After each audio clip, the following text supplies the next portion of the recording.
Hello everybody, my name is KirkpattieCake. I am an author and robot, and today we're going to talk about fanfiction because people be crazy right now.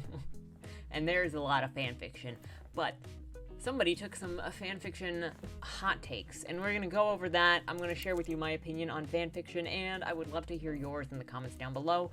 But before we get started, if you enjoy the kind of content I do on this channel, please remember to like, share it, subscribe it, and share your thoughts in the comments, because I like getting to converse, and my opinions are just that, my opinions, and I can learn from other people with their perspectives just as much as I spout mine, which I don't necessarily learn from my own opinions until maybe somebody disagrees with me. Anyway, the other thing before we get started, this is your last chance. You've got just a couple of days before I will be shooting the February LBRY. So if you have not submitted and you want to submit a short fiction to the monthly storytelling hour here, it's not really an hour, check out the link down below following the phrase February, and check out the prompt, submit your short story, and first video of next month will be everybody's fantastic stories. It's always a good time, so I look forward to seeing your submissions. Please join the Patty Wagon. We can always use more authors, more vision, more creativity, just more new ideas. There are not enough new ideas. I'm so sick of just remakes and sequels and remakes in every kind of storytelling. Let's get some new authors in here. We don't need Stephen King anymore. We need you. Now, without further ado, let's get into this issue. So in the last couple of weeks, I've completely quit Twitter. My Twitter account is now gone. So if you want to talk to me on social media, you're going to have to go over to Gab or Minds at the current time. Because Twitter is always just a shitstorm. And I would also recommend at this point leaving Twitter, other than the bad vibes, other than how it's basically just there for mob mentality, the fact that there was naked child pictures on there that were gotten through blackmail, and when family complained about this to Twitter to say take these down, Twitter was like, yeah, there's no violation here, we're not doing anything, and the families had to get police services involved, I think it was Homeland Security involved, before Twitter would take down the CP. So when you have something that they're totally okay with removing people for saying learn to code or dude or anything else, but then they find no violation whatsoever with CP being on their website, that's not really a moral place to be, and I'm glad I quit before I was on the den of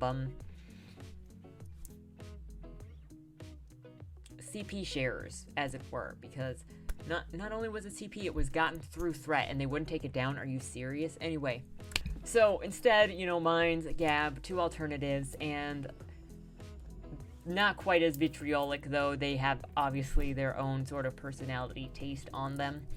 For the user base, I have not noticed it being quite as toxic and quite as about beating people over the head as Twitter. Twitter gets its panties up in a knot for literally anything. And I tell you, fanfiction has its place.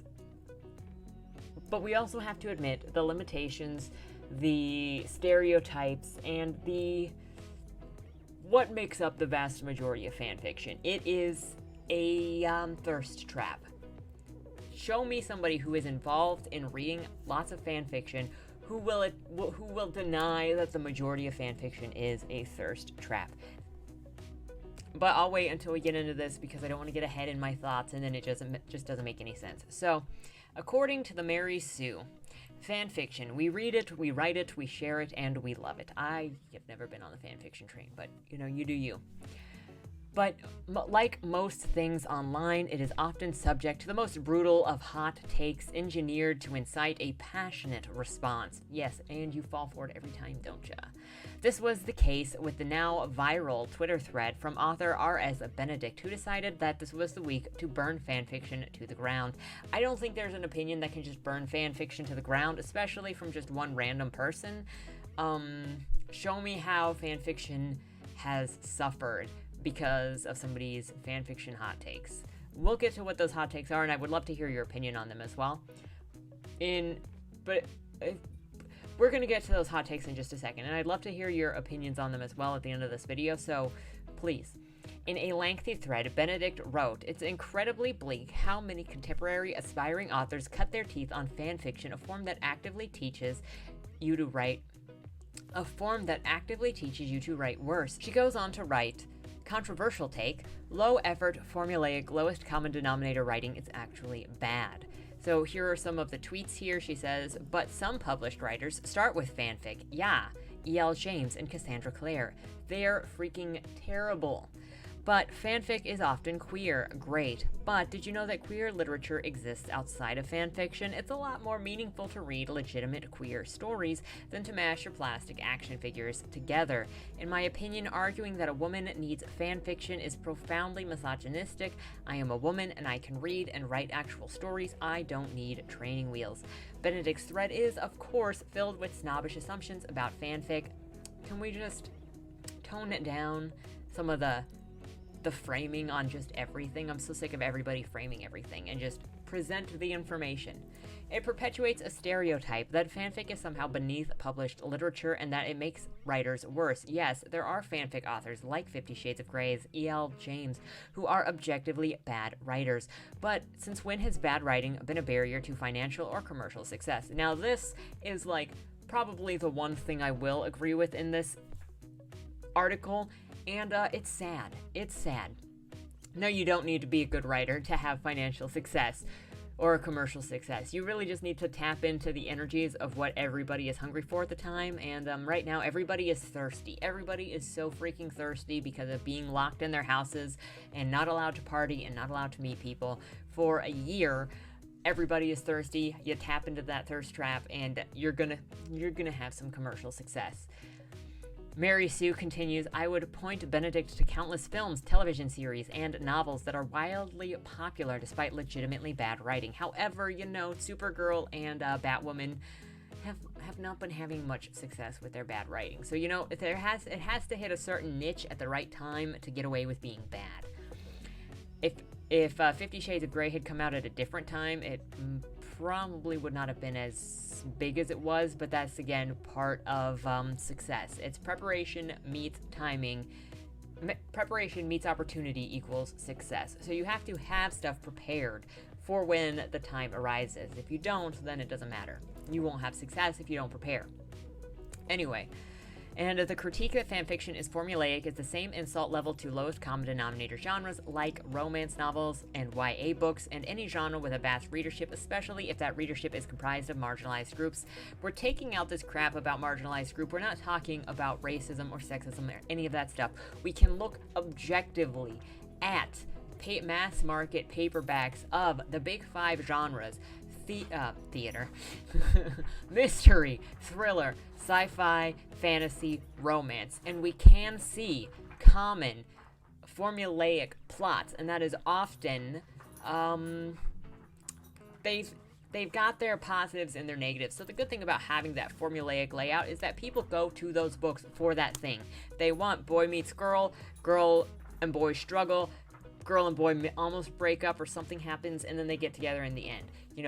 There are beats in a mystery, there are beats in a thriller that are copied again and again and again, and that's what people go to those for. It is formulaic, and this is one of the reasons why those genres are so easy to create in such rapid order, because you're following these formulaic things. Now, that still takes skill to be able to produce so many books of consistency in those genres. But let's not pretend that those plot scaffoldings, I know I'm struggling with words today. When am I not, really?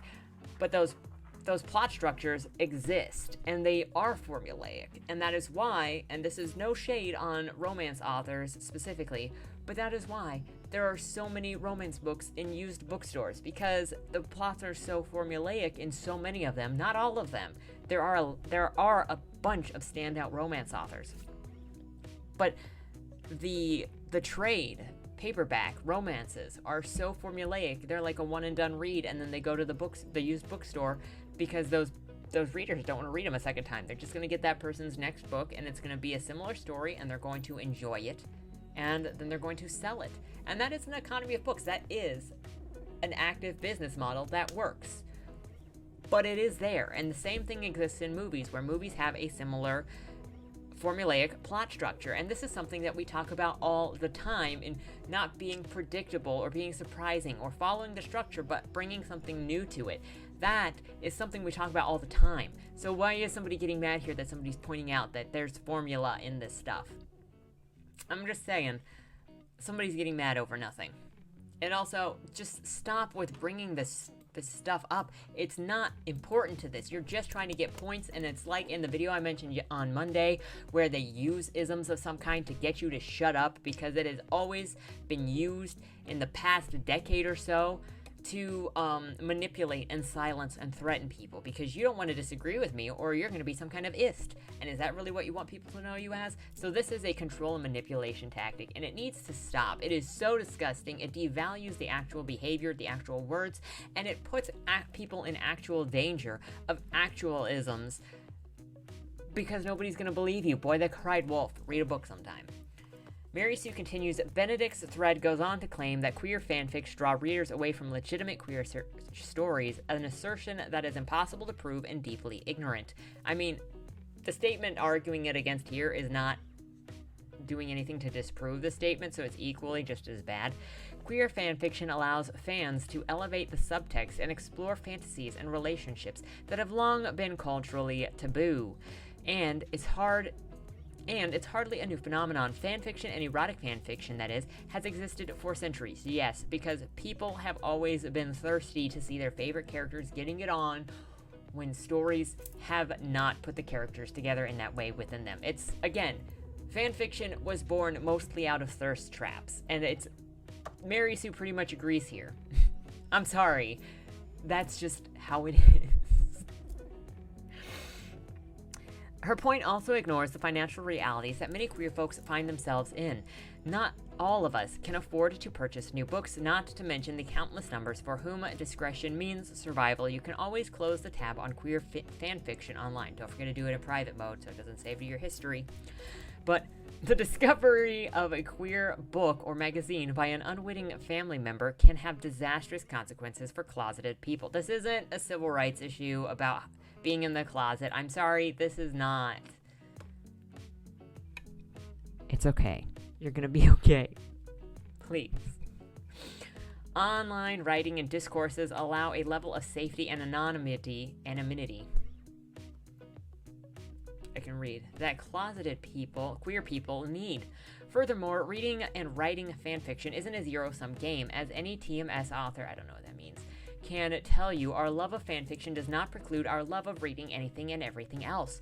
For many people, reading and writing fanfiction is a gateway to writing professionally, a safe space to explore our creative impulses without judgment or a hefty tuition fee.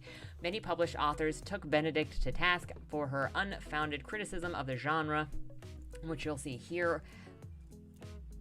Leah Johnson says, this is an almost comedically bad take, but all I can say is, from bestsellers and award-winning winners to sleeper hits and quiet releases, a lot of your faves started out by reading and writing fanfiction. Some of my AO3 bookmarks would body your literature fictions, darlings. Stop it. And Leah also says, because apparently she's got a lot to say, y'all gonna play in my face like Shakespeare wasn't the godfather of AU, like Milton wasn't writing fanfiction of the literal Bible, like Dumas didn't straight tell you girls that he ripped off another writer because he wanted the Three Musketeers to have some adventures. Like, people get a really bad misunderstanding, especially when they're being irrationally emotional and defensive, that inspiration or similar elements of, or if you look at tropes, it's not fan fiction. So Lord of the Rings originated a lot of what are now the sci-fi, fantasy, mostly the fantasy, tropes in the genre. You know, the Chosen One, the Quest, the wise old wizard. He's the one that really codified a lot of those tropes that now are very common.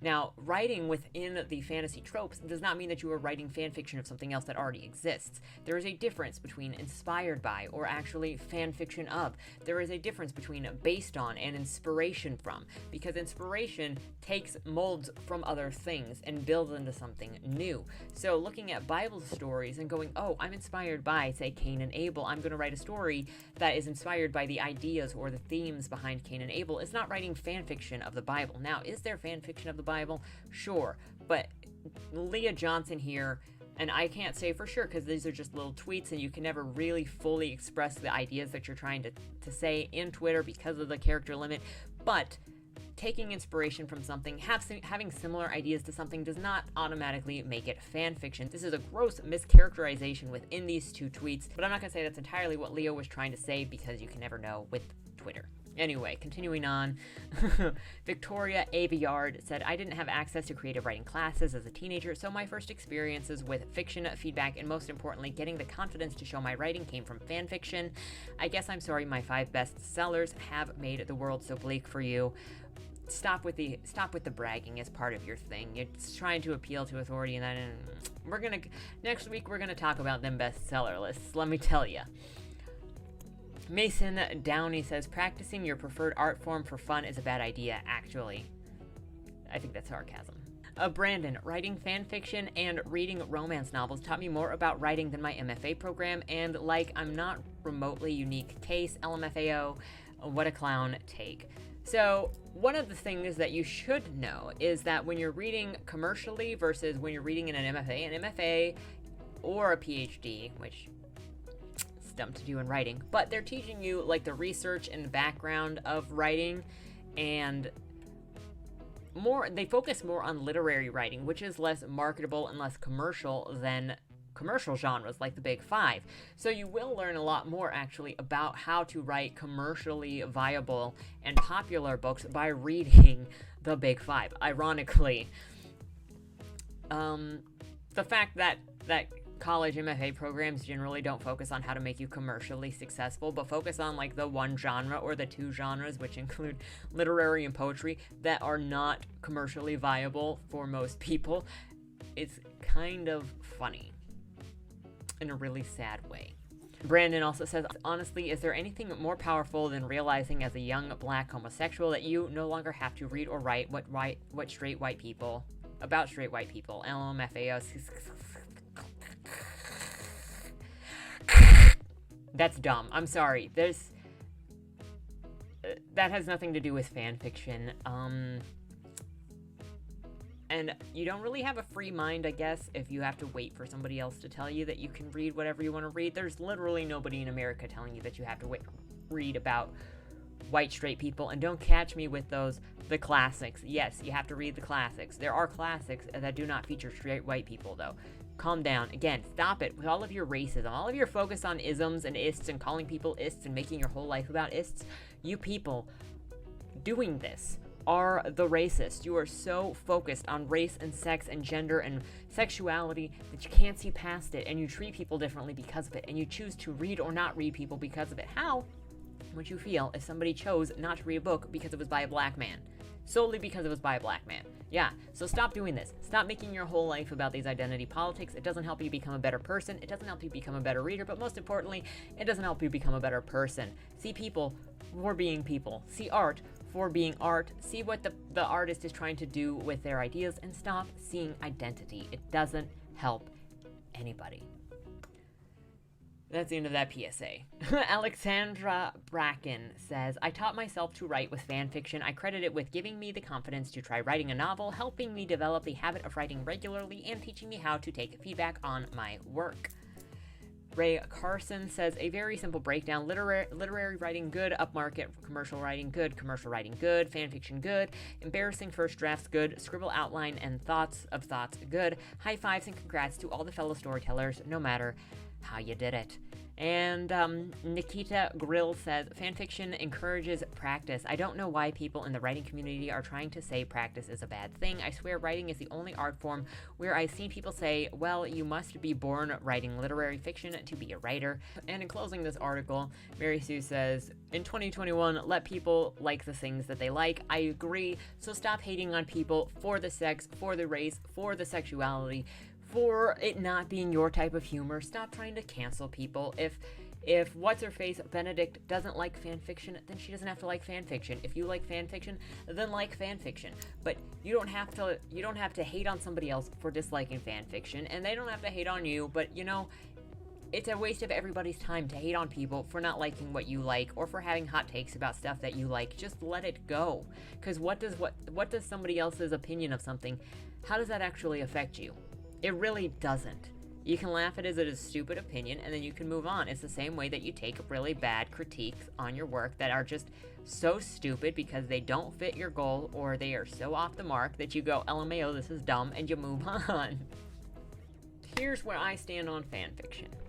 It is a perfectly fine place to start as writing. A lot of people start practicing writing that way. A lot of people get into a community that way where they didn't have a community before because they find people who are like-minded, who like a show that they like, who like a series that they like, whatever. It brings people to a community, and that is usually that liking the same thing is one of the most fundamental things about building friendships. I personally always started, I never did the fanfiction circuit. I personally got started writing by doing role-playing. A lot of Gaia Online. Before Gaia Online, there was this little tiny bit where it was MSN groups, and then I found Gaia, and then it was Gaia, and then it was other places like Gaia simultaneously, but Gaia was the big one. In the mid zeros to early 10s is when I was doing it, and then I was kind of done around 2014, 2015, I think. But that's where I got all of my practice writing. That's where I got all of my practice putting stuff out in front of people. I also put stuff out on DeviantArt eventually. But whether you're writing fanfiction, whether you're role-playing, whether you're playing D&D, whether you're speaking stories to practice storytelling, they're all legitimate fields. And I have a very broad definition of fanfiction. So think of the Muppets movie that came out recently from Disney. It was, and also Scott Pilgrim. Scott Pilgrim versus the World was also done by a fan. Not the original owner of the content, but somebody who enjoyed the story and wanted to share it with other people and took those assets and created, you know, a different medium for those things, or in the case of the Muppets, new movies, not by Jim Henson. Not by Jim Henson. So I would consider those to be fan fiction of sorts, you know? But if somebody writes, and you can get a legitimate job from writing fan fiction where people go, oh, I see what you're doing here. I would like you to come and work on this sitcom. I would like you to come and work on this movie. Awesome. Would I consider the new Wonder Woman movies fan fiction? I don't think so. That's going to take, like, much more thinking to get down to the nuances of it, though. But for me, I think with, like, the new superhero movies, they feel less like they're made by fans and more like they're just made as cash grab series to connect stuff, you know, an introverse of stuff to make people have to go and get them because they're already involved in these other things, as opposed to, like, Scott Pilgrim versus the World, which was a one-time thing, and it was obviously done by a fan because of the structuring of everything and the design. And you can listen to the guy talk about being a fan. There are so many cases where stuff that exists, properties, IP that exists. Think of what Monster Hunters, think of the Silent Hills, properties that are cool that exist that somebody goes, I think there's a money opportunity in that, and then they grab it. That's not fan fiction. Fan fiction is somebody going, ooh, I really like this thing. I would like to develop it into this other medium so more people could see it, and then you do. Or I would like to make a newer version of this to share this with a new generation who might not know the Muppets, and then you do, because you are a fan of that content. It's not a cash grab. Now, where I take issue with fan fiction, number one, admit that it's mostly a thirst trap. It is. There are some very exquisitely written fan fictions, and not all fan fictions are erotica or romance. I give it that, and so, you know, accept this very nuanced opinion of fan fiction. Those, whatever.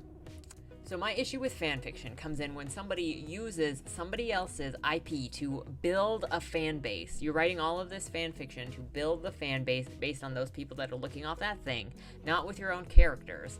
And then you scrub off the serials and publish that book, and that's how you get your bestseller, is you use somebody else's IP to get attention and then claimed that it was original content. Now, your story ideas might have been original, but you used the familiarity of somebody else's IP, somebody else's copyright, to get your work attention, to sell your work. And that is technically why you're not allowed to keep their names when you make money off of it, because that does actually break copyright law, is you are using somebody else's name, somebody else's product, associating yourself with that thing in order to get that attention that they've already garnered.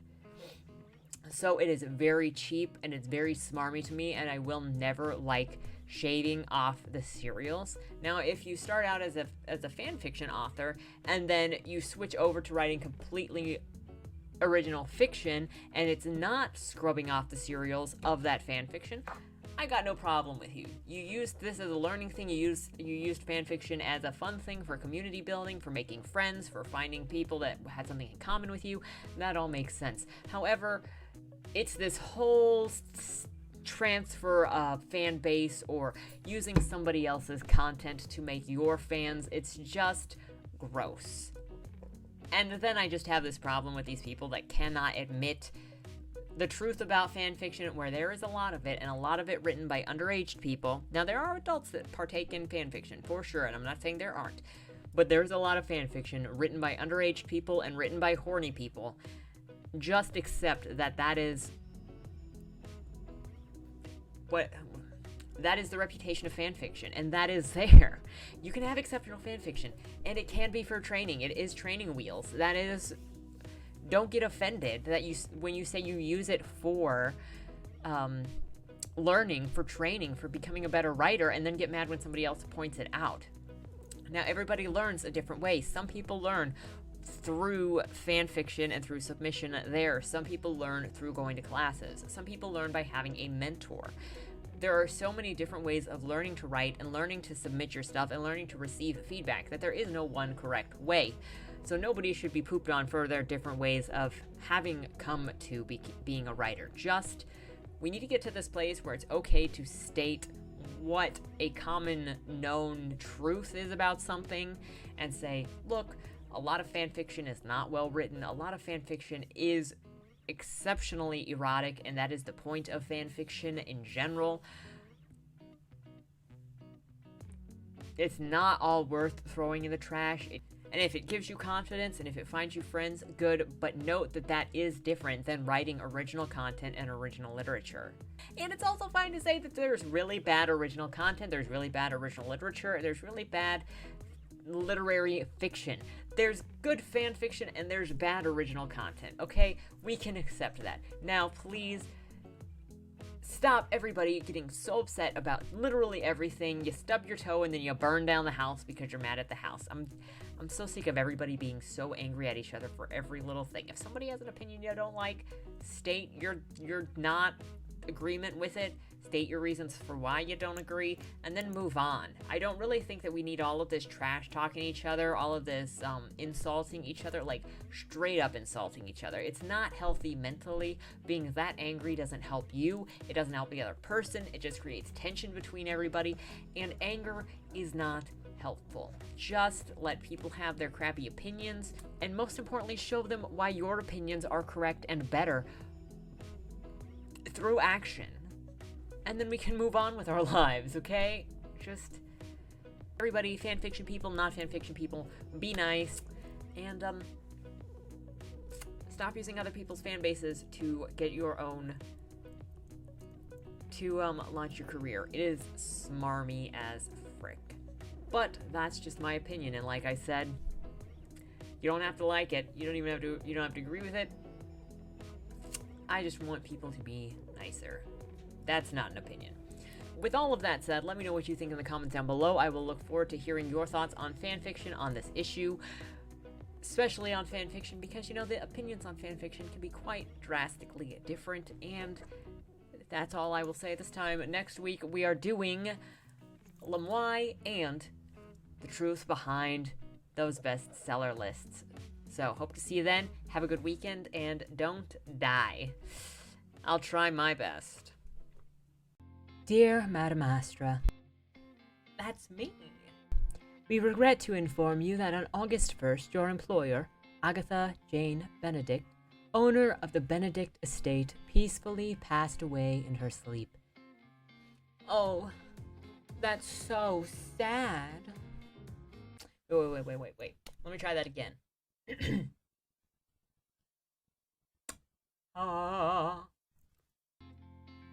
Oh my goodness. That's so sad. Yeah, I think I'm ready. With millions of dollars on the line and the opportunity for your every need to be taken care of for life, tell me, is there anything more valuable than that? I didn't think so. Dead End Drive is a dark comedy novel that makes 3 promises.